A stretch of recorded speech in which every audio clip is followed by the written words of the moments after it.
Hey everybody, welcome to this week's Q&A.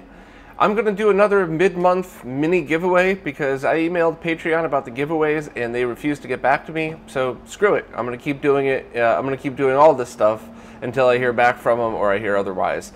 Hopefully they won't totally screw me over and I won't hear from them by them shutting my account down or something, but stay tuned at the end for a giveaway. And also, I don't know if anybody noticed, but I ended up releasing 2 of the Q&A videos public last week because I'd missed a few weeks in the past. So I think a good solution is probably just to program these to launch publicly about a month after they air to Patreons on Saturday morning at like 6 a.m. Eastern time or something. That way the public gets it at the same time, every week, but a month after you guys do. And that way it might be a little less confusing. The only thing I wanted to avoid is putting them both out on the same day, because that started to confuse me even. So one brand new one to the Patreons, and then another one, a month old to the public. So let me know if there's any objections or if anybody finds a problem with that, because I very often miss stuff like this. But yeah, so you guys would still get it in real time, probably Fridays, but sometime Thursday nights, as you've noticed. And the public will just get it every Saturday, automatically released at like 6 a.m. or something. Let me know what you think. First up, I just want to say thanks to everybody that gave information on the X68000 computer. A lot of people said that it does do pretty much arcade perfect ports. Just look out for the patches that fans have made for the games. That way you can get things like the 3D patch and a lot more improvements. So thanks very much. I'll keep my eyes open for one of these. I do have 2 monitors that support Tri-Sync, so I should be able to use it on those. And it's kind of exciting to mess with something new. I guess worst case scenario, I mess with it, mod it, do a video on it, and then sell it. So I don't think you can go wrong, or I don't think I can go wrong picking one up at this point. But yeah, thanks very much. And if anybody knows where to get one for a decent price, let me know. Mr. Pete was talking about ads on the videos for Patreon subscribers. And he said, are you able to turn off ads while the videos are unlisted and then turn them on while the videos go public, or would that kill your income on the video? My biggest concern would be me forgetting, because obviously I do all the time. I forget little things. I even forget to turn the comments off on these because, Patreon app only for these. But to be honest, YouTube's algorithm is so weird that I don't know what that would do. I'm sure there's some kind of weird flag in their system for stuff like that. And I don't want to chance it. So, no disrespect to anybody, but from that perspective, I think I'm going to leave everything the way it is for now unless somebody comes up with a really, a great solution for everybody. But yeah, I mean, the algorithm is horrible, and it screws with YouTubers all the time. So just anything to reduce the chances of me getting screwed over. But thanks for the suggestion. Adam Brady had a few questions about game stores. I guess last week we talked about Brooklyn Video Games, but I guess they don't ship internationally anymore. I left a link to their eBay store anyway, just for the heck of it, but I kind of don't blame them for this, because I think they got burned last year on an international shipment, and I got burned a whole lot over the years on international stuff. Just last year I lost $500 on something, so it stinks, but it kind of is what it is. And Adam also asked about a store called Vortex, which, no, I haven't heard of that one. But I would like to get, eventually, it's going to take a while, but I would like to get a Yelp-like section on the site so people could rate modders, game stores, and all that stuff. And, even going to expos, it's pretty obvious that there's some great stores out there and not so much. You could walk down an aisle at an expo and see a vendor selling, like, one console for $90, and then you walk 3 booths down and that exact same console in the exact same condition is $150.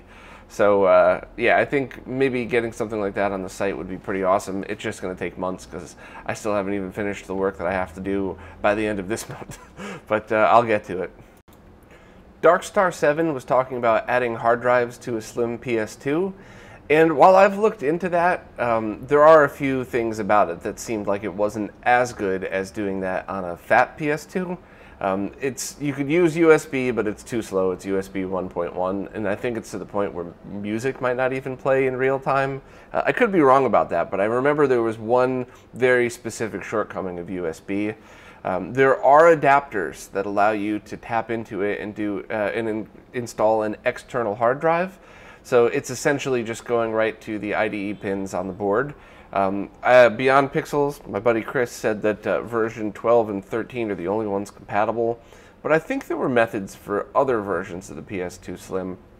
But now you have a hard drive dangling out the back, and there's still not solid PS1 support. So for me personally, at the moment, I'm just going to be using very good quality Taiyo Yuden discs for my PS2 Slim. I have a Plextor burner that I got super cheap, so I burn these discs at the slowest speeds possible, highest quality discs, and they're all printable. So if it's a game that I like, I print a really high quality label for it, which I think is awesome. I did one for Symphony of the Night that looks really cool, but for now I just think it's better because you get true, exactly the performance that you would expect, in compatibility that you would expect, which is more important to me. But overall, I just think an optical drive emulator would be the end goal for PS2s, because you just don't have to worry about patching for HD loader or using PS1 emulation or having some hack where you dangle a drive out the back of it or even tape it to the top, whatever. It's just, I just think it would be overall a more elegant solution. I just don't know if it would ever be possible. Connie asked if I had any recommendations on which HDMI 4x2 matrix switch to get. And no, I still don't. A few people had recommended some that don't strip HDCP, and I haven't had an opportunity to try them yet. But the one that I bought that did strip HDCP didn't work for me at all. I just didn't get any audio through it. And there's an excellent chance that one switch was bad, not all of them, but it just kind of gave me pause. I didn't know if I wanted to keep returning and buying these things. So I still am on the lookout for it, and it's still something that's really important to me because my current setup seems to work all right. It's a 5x1 switch and then a splitter that removes HDCP, but for some reason 5X OSSC doesn't work through this setup.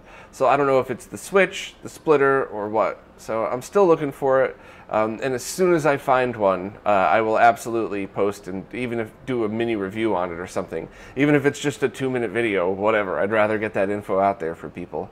And thank you for putting the little link in on how to pronounce your name correctly. I hope I still got it right.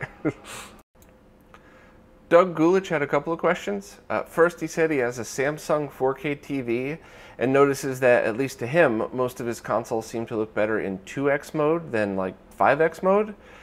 Is that something normal? And he uses the HD Retrovision cables. So no, that's not normal at all. So if you're already using a high quality cable, that's not the problem. But one of the shortcomings of the OSSC is sometimes it needs tuning, whereas something like the FrameMeister, usually just looks fine. So I would try going to Firebrand X's website and getting the custom modes for each console. Hopefully, if your console's listed, you could dial it in. One trick that I like to do is saving his modes to, I think I just save the generic mode to 0 when you're in the profiles, and then I start at 1, 2, 3, 4, so if you ever want to go back to the generic mode, you could just go back to 0. But try his modes and see.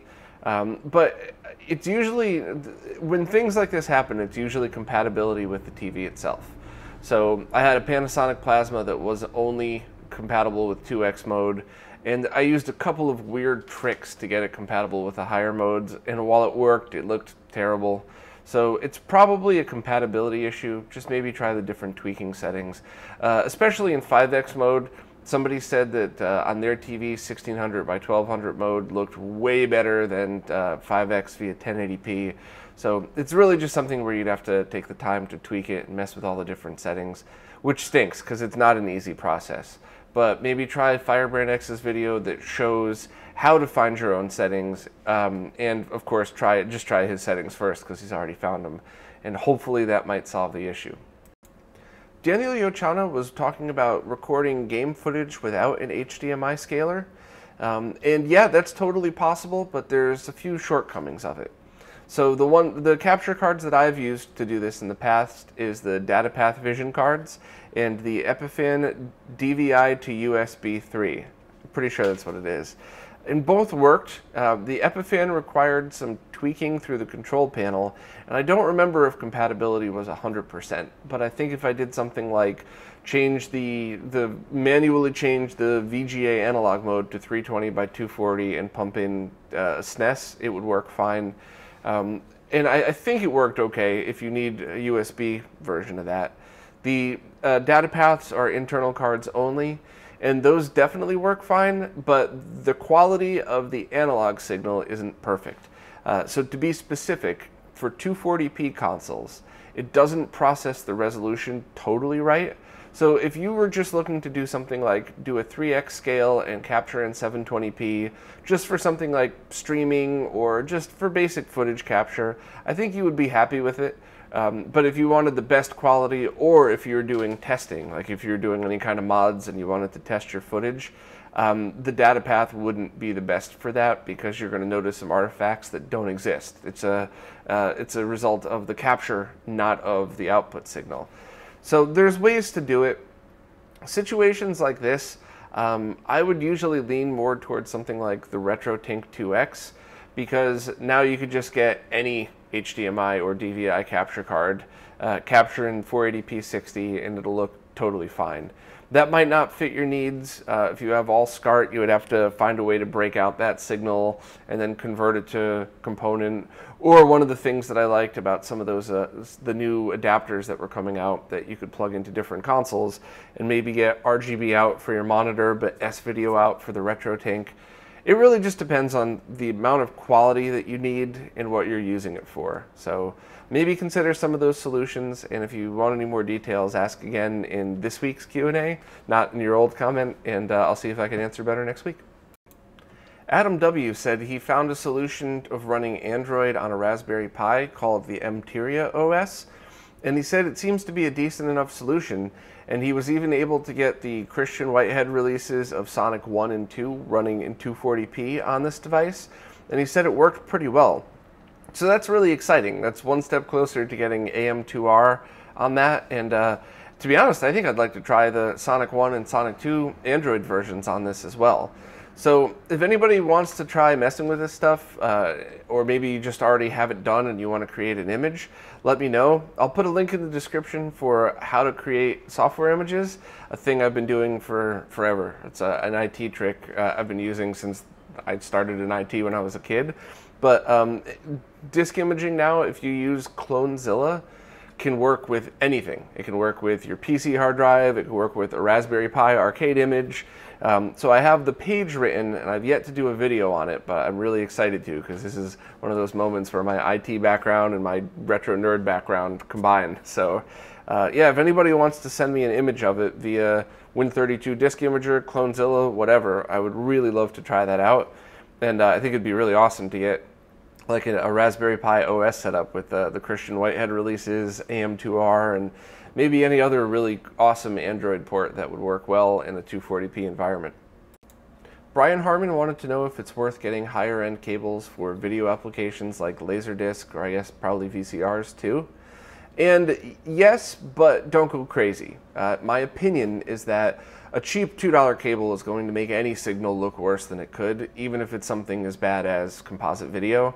But I would not hesitate to spend extra money to get a really well shielded RGB cable. Some of the ones I've linked to in the past and some of the crazy like console to BNC cables are $50 or $60, and I'm totally okay with that. But I wouldn't drop that much on one composite video cable or one S-video cable. I think you can get pretty decent shielded cables for those for 10, 20 bucks. So I would spend the money, but I wouldn't go crazy. And also just, you know, rules of thumb with analog, keep the cable as short as possible. And if you're going to convert it closer to the source. Just the basics, but yeah, you know, it's worth spending the time to get a good cable, but you don't need to go crazy. The other question you asked was talking about high line count consumer TVs that could be RGB modded. So there's two favorites that I have. There's the JVC 800 line one, and there's one model Sony that I love, and no, I don't have the model number.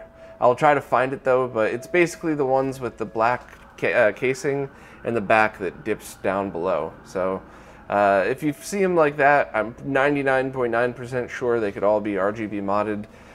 But, you know, generally speaking, if you can get a curved tube 36-inch TV, I would pick it up anyway, because the one time I would not care so much about video quality is with light gun games.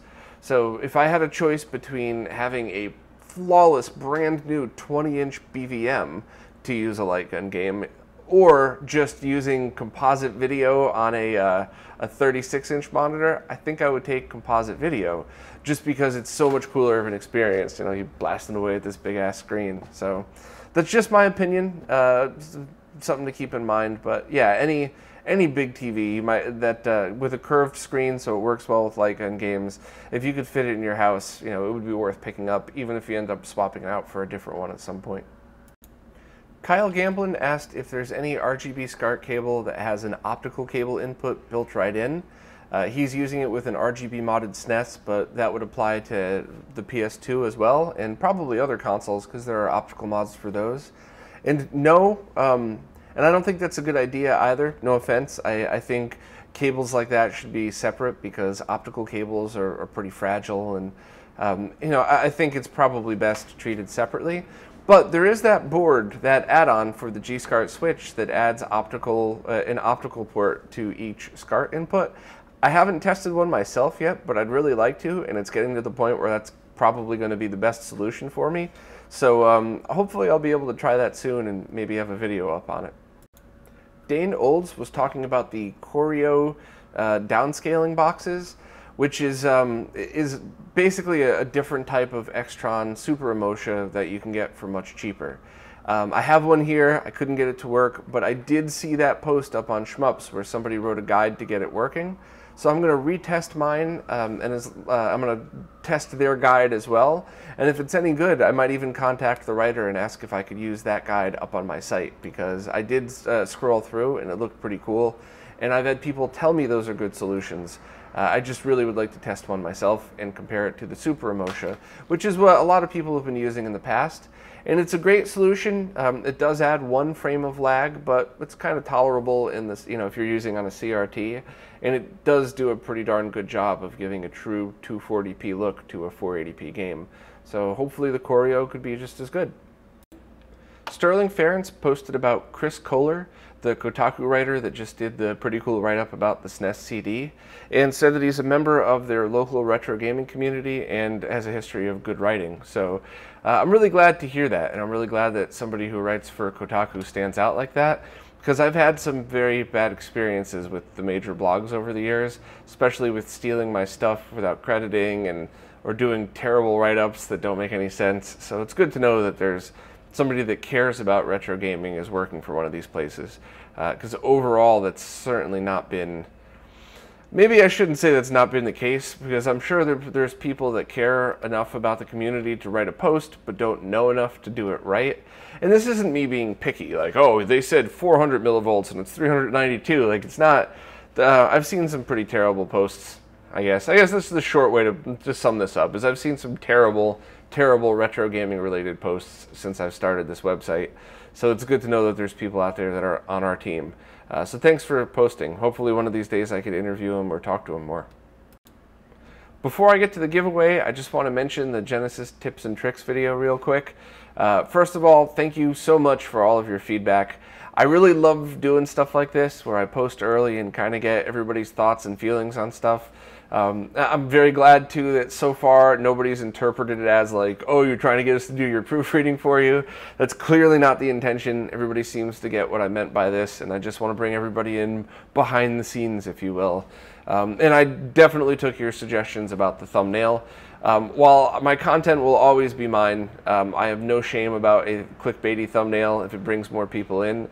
But a few people brought up the point of having like a top 10 list type of thing, just immediately says this video is probably going to be crap. So I agree. I try to stay away from those.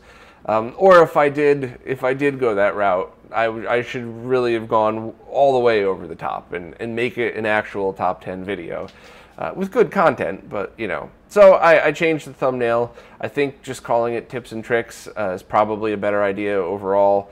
And I mean, the colorful thumbnail I changed it to is probably a better idea anyway. But thank you for your feedback. And to address a couple of the things that people talked about here, a lot of people, both on the Patreon page and in the comments, talked about alternatives to power supplies. While yes, there are many great alternatives, and I do own the Retro DC powered, and at least the one that I bought for myself seemed to work out great. The goal of this was to just provide a link to something cheap and easy that will definitely work and be safe, which is why I chose that cheap $14 Amazon adapter. A few people also kept saying things, not in the Patreon page, on the YouTube comments. I had a few people say things like, oh, well, why didn't you just talk about this $8 adapter? This has been working fine for me for years, but those are garbage. Not all of them, but at least some of the ones that people linked to were definitely garbage. So once again, just because it's worked for you doesn't necessarily mean it's good. It just means it hasn't gone bad on you yet, or you haven't seen the damage done. But either way, I would only trust something that's, well, it's going to be UL certified, which that in itself doesn't so much mean anything. It's just that when you have those safety certifications, at any time something could be pulled off the assembly line and tested. So it's more of a guarantee that what you're going to get is within spec. There's always defects, there's always shady sellers that try to find ways around it. It's just, it's a better gamble than something without UL ratings on it. And the other thing a few people brought up was the HD Retrovision cables, which I just wanted to keep this as quick and easy as possible, because I'm clearly a huge fan of HD Retrovision, but as soon as you throw that into the mix, then you have to talk about, you know, RGB versus component, and then that pigtail adapter I talked about won't work because the one from Retro Gaming Cables, I always say Rob's store because I've gotten to know Rob over the years, but the one from Retro Gaming Cables doesn't populate the composite video pin, so there's even less of a chance of interference, which is great in my opinion. But the HD Retrovisions get sync from composite video, so I would have also had to talk about using their adapter versus this one, using their 3.5mm adapter instead of this one. And the bottom line is this was supposed to just be a very quick, like, how to get the best audio and video out of your Genesis, you know, RGB video out of your Genesis. I just wanted to keep it simple. But as soon as I finish shooting this Q&A video, I'm going to start shooting the advanced Genesis video. The last video, I thought, because it was 13 minutes long, might only take a few hours, and it was 16 hours start to finish. So who knows when this advanced Genesis video will be done, but there's going to be less fancy shots and more internal shots, so maybe it's going to be longer. I don't know, but fingers crossed that that one will come out all right. But that one's definitely geared more towards the nerds, so I doubt I'll put anything on the spinning pedestal. This is really just going to be a hacking video that shows my suggestions for Genesis stuff. But anyway, as always, thank you again for all of your help and feedback. That was awesome. Now on to the mid-month mini giveaway, or whatever you want to call these things. Ryan from Castlemania Games has donated a $10 Nintendo eShop coupon, so you could redeem this for 10 bucks credit towards any of the eShop games. And I thought this was a really cool mid-month giveaway. So go into the next post, the post that has this video in it, not this one, the next one, the giveaway post, and just post I'm in, and I'll do the drawing on next week's Q&A. And, you know, I would love to keep doing these. I think it's fun. I think people like doing stuff like this, and I certainly love doing the drawings and watching the spin wheel and getting to call out a name. Even if it's only a smaller giveaway, I have a lot of fun doing them. So I emailed Patreon. Until they tell me to stop, I'm going to keep doing these. And I just really hope that doesn't end in my account getting shut off or something like that. So if I disappear from Patreon one day, check my Twitter account or something, because maybe that's what happened. But anyway, please post down in the next Patreon post that I'm in or yes or whatever else for the drawing of the $10 Nintendo eShop giveaway. Well, that's it for this week. As always, thanks so much for everybody who participated. I really do enjoy doing these. And for any new Patreon subscribers, please post your questions below in the Patreon page that has this video embedded in it. I only do the Q&As based off those Patreon pages, and the Q&A videos all have the YouTube comments disabled because this is really focused on Patreons only. So if you have any questions or any thoughts or whatever, post down below on the Patreon page of this video, and I'll try and answer next week. And anybody posting for the giveaway, post in the next post, not this one. Well, as always, thank you so much, and I'll see everybody next time.